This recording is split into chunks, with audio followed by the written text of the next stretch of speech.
question we're going to look at today is if food festivals are meant to bolster Canada's identity in the global community as a multicultural nation, which one of the studied cities are more suited to foster food festivals?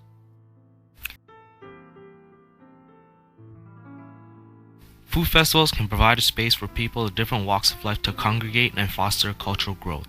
The following research analyzes this claim, studying food festivals across three major cities in Canada: Toronto, Vancouver, and Montreal. The sum total of this effort pointed to Toronto being the main city deemed most suitable for housing food festivals and culturing its growth. Vancouver followed suit as Montreal came in last.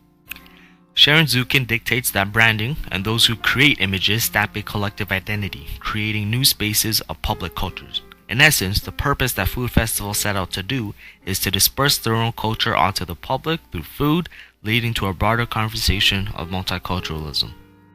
The Booktown model, as described by Beth Driscoll, is a location being able to use its connections to the broader network and leverage itself into being a tourist attraction.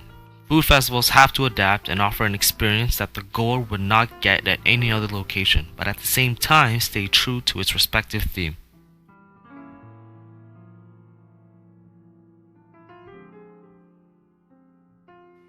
Methods.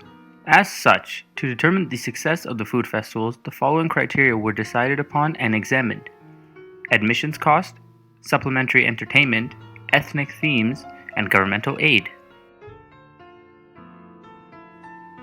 We viewed admissions as a barrier of entry, and that by having a cost to enter the food festival, it was deterring visitors from attending. If food festivals were to not charge an entrance fee and allow the pricing to be set up by the vendors and the vendors alone, customers would ultimately end up having the power to choose what to eat and experience for themselves. Supplementary entertainment, in layman's terms, is a hook. Its purpose is to provide its festival goers with entertainment to keep them within the festival grounds long enough so that customers are hungry once more and buy more food. Closely resembling the candidate audience interface, a candidate's success is dependent upon the number of audience members that agree with whatever the candidate has to offer. Offers have to be familiar and agreeable, being funneled into the zone of legitimacy.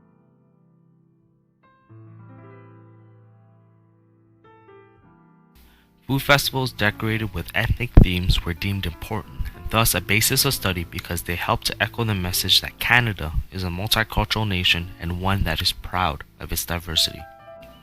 In our research, these ethnic-themed food festivals filled out a small niche in the entire market, much to the dismay of Canada's supposed powerhouse status, aside from offering cultural exposure, activities, and food.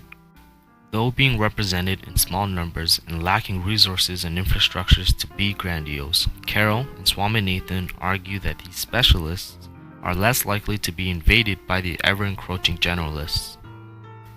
The disadvantaged positions of the food festivals are in allow them to be their own brand of festivals, offering an authentic and spontaneous experience to its customers, thus allowing it to strive in its own right.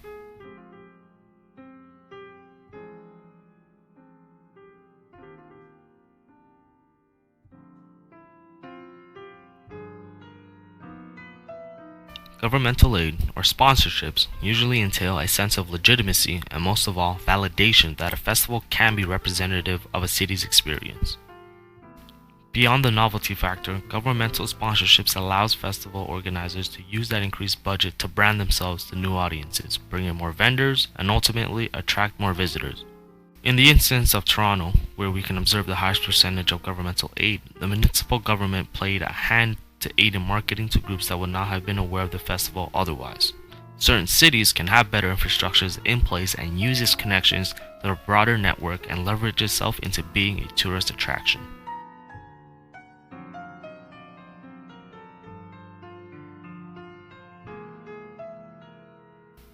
A point system was devised to set a standard for an ideal food festival. Festivals which contained the desirable trait of any given criterion was then used towards calculating a percentage, representing one of the three cities of study. If a city had the highest percentage of a certain category, they would earn 3 points. The second highest percentage would earn its city 2 points. The lowest percentage of the cities would earn 1 point. The aforementioned four categories were to be studied: admissions, entertainment, ethnic themes, and governmental aid. The maximum number of points a city could have earned was 12, and the minimum number of points a city could have earned was 4. Based on these parameters, the results yielded the most suitable city for food festivals.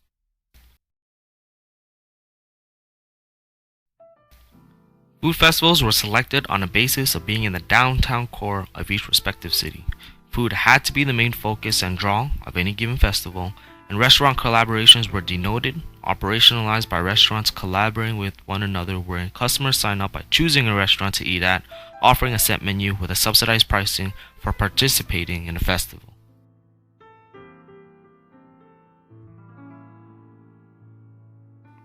As you can see on the map of Toronto, we found 34 food festivals that were selected in and around the downtown core of Toronto. 29 were traditional food festivals, while 5 were restaurant collaborations. For the 29 food festivals, we marked them with red numbered pins, and for the 5 restaurant collaborations, we marked them with green numbered pins.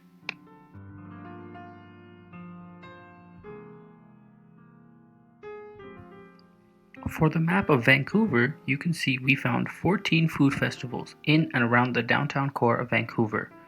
12 of them were traditional food festivals and 2 were restaurant collaborations. Again, you can see we marked the food festivals with green numbered pins and the restaurant collaborations with yellow numbered pins.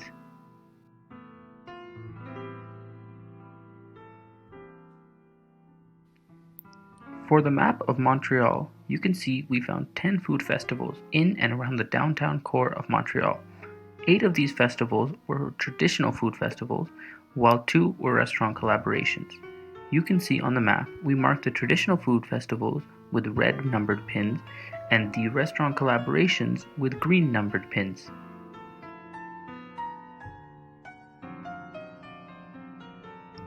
From the table, you can see Toronto had the highest percentage of food festivals not charging an admission fee, therefore they earned 3 points.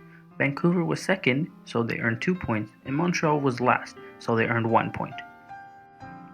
Festivals that did not charge an admissions fee were considered to be the desirable trait. In our examination, festivals were coded only having an entrance fee, not the price for the food the visitors would buy.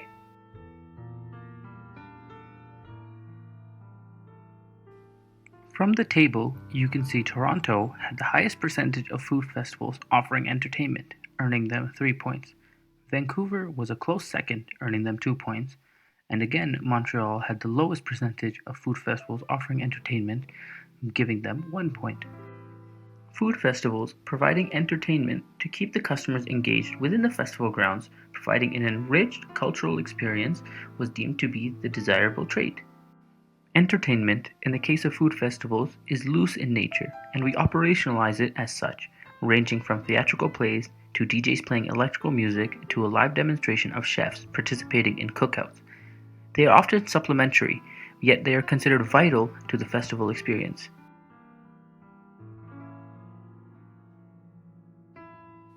From the table, you can see Vancouver had the highest percentage of ethnic-themed food festivals, earning them 3 points. Toronto was a close second, earning them 2 points, and Montreal was last, earning them 1 point. Ethnic-themed food festivals were considered to be more desirable and favorable to legitimizing the Canadian identity, thus being the favorable trait. Festivals can be dressed as a certain ethnic culture, with a running theme throughout its grounds and vendors, showcasing certain kinds of food, activities, and ethnic traditions.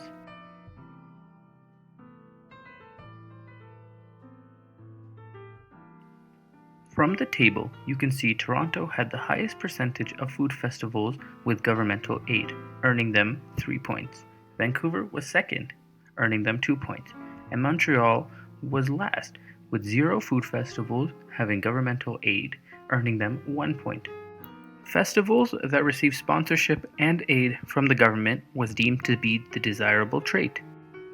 Aid from any level of government, from municipal to federal, allows festival organizers to bolster their reach to markets that were previously untouched.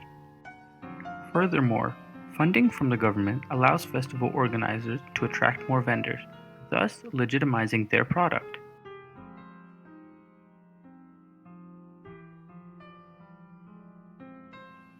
From the table, you can see Toronto did the best in the 4 categories we looked at. Vancouver was a close second, but Montreal did the worst in the 4 categories we looked at for food festivals. In sum, Toronto earned 3 points in admissions, entertainment, and governmental aid, and 2 points in ethnic themes, for a total of 11 points. Vancouver gained 3 points in ethnic themes and earned 2 points in admissions, entertainment, and governmental aid, resulting in a total of 9 points. Montreal came last, earning 1 point across the board, for a total of 4 points.